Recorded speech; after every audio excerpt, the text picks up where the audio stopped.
Good evening. Tonight we're reading Pride and Prejudice by Jane Austen. Chapter 15.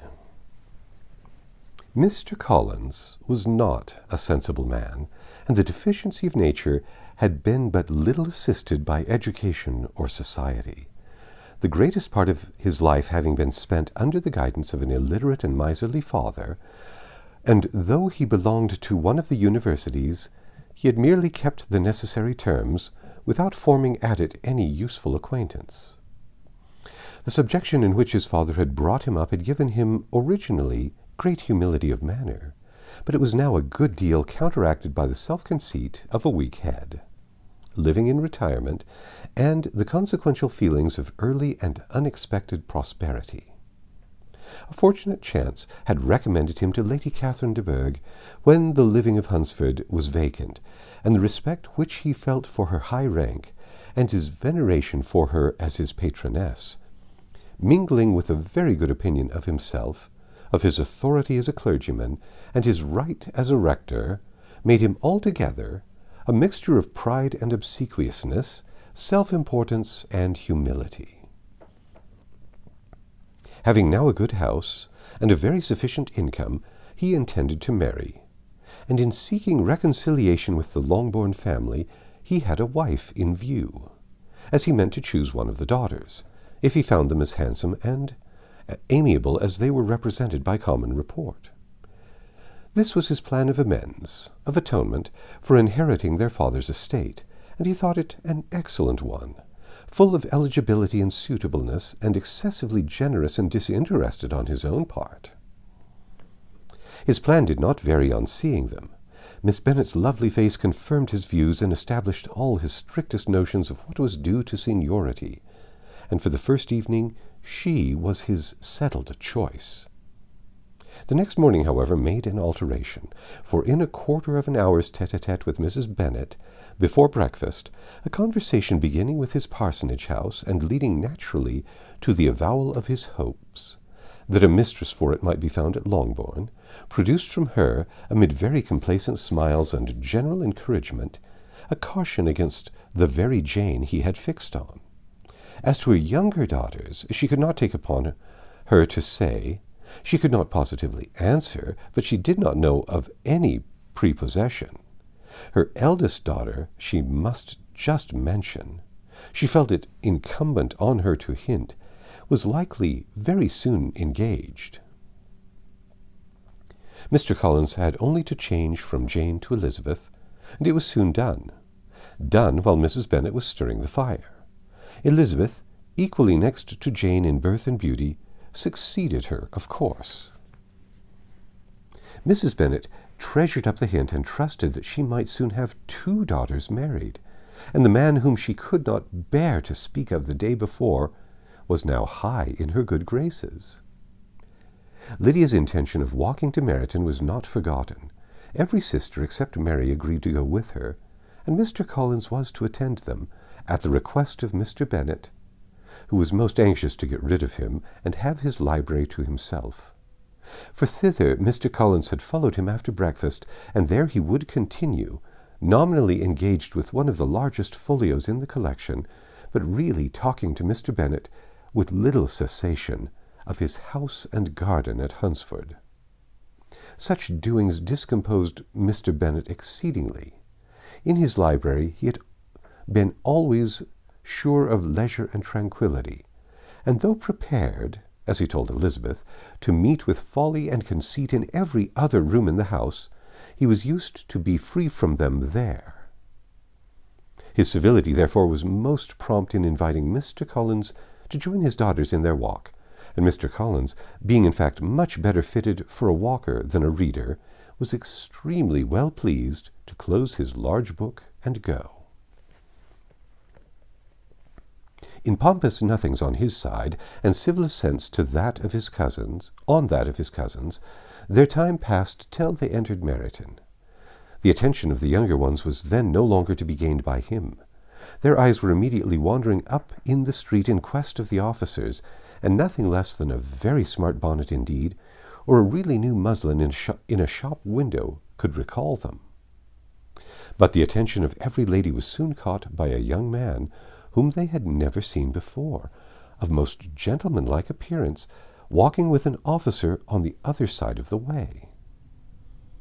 The officer was the very Mr. Denny concerning whose return from London Lydia came to inquire, and he bowed as they passed. All were struck with the stranger's air, all wondered who he could be, and Kitty and Lydia, determined if possible to find out, led the way across the street under pretense of wanting something in an opposite shop, and fortunately had just gained the pavement when the two gentlemen, turning back, had reached the same spot. Mr. Denny addressed them directly and entreated permission to introduce his friend, Mr. Wickham, who had returned with him the day before from town, and he was happy to say had accepted a commission in their corps. This was exactly as it should be, for the young man wanted only regimentals to make him completely charming. His appearance was greatly in his favor. He had all the best part of beauty, a fine countenance, a good figure, and very pleasing address. The introduction was followed up on his side by a happy readiness to converse, a readiness at the same time perfectly correct and unassuming. And the whole party were still standing and talking both together very agreeably when the sound of horses drew their notice, and Darcy and Bingley were seen riding down the street. On distinguishing the ladies of the group, the two gentlemen came directly towards them, and began the usual civilities. Bingley was the principal spokesman, and Miss Bennet the principal object. He was then, he said, on his way to Longbourn on purpose to inquire after her. Mr. Darcy corroborated it with a bow, and was beginning to determine not to fix his eyes on Elizabeth, when they were suddenly arrested by the sight of the stranger, and Elizabeth, happening to see the countenance of both as they looked at each other, was all astonishment at the effect of the meeting. Both changed colour. One looked white, the other red. Mr. Wickham, after a few moments, touched his hat, a salutation which Mr. Darcy just deigned to return. What could be the meaning of it? It was impossible to imagine. It was impossible not to long to know. In another minute Mr. Bingley, but without seeming to have noticed what passed, took leave and rode on with his friend. Mr. Denny and Mr. Wickham walked with the young ladies to the door of Mr. Phillips's house, and then made their bows. In spite of Lydia's pressing entreaties that they should come in, and even in spite of Mrs. Phillips throwing up the parlour window and loudly seconding the invitation. Mrs. Phillips was always glad to see her nieces, and the two eldest, from their recent absence, were particularly welcome, and she was eagerly expressing her surprise at their sudden return home, which, as their own carriage had not fetched them, she should have known nothing about, if she had not happened to see Mr. Jones's shop-boy in the street, who had told her that they were not to send any more drafts to Netherfield because the Miss Bennets were coming away, when her civility was claimed towards Mr. Collins by Jane's introduction of him. She received him with her very best politeness, which he returned with as much more, apologizing for his intrusion, without any previous acquaintance with her, which he could not help flattering himself, however, might be justified by his relationship to the young ladies who introduced him to her notice.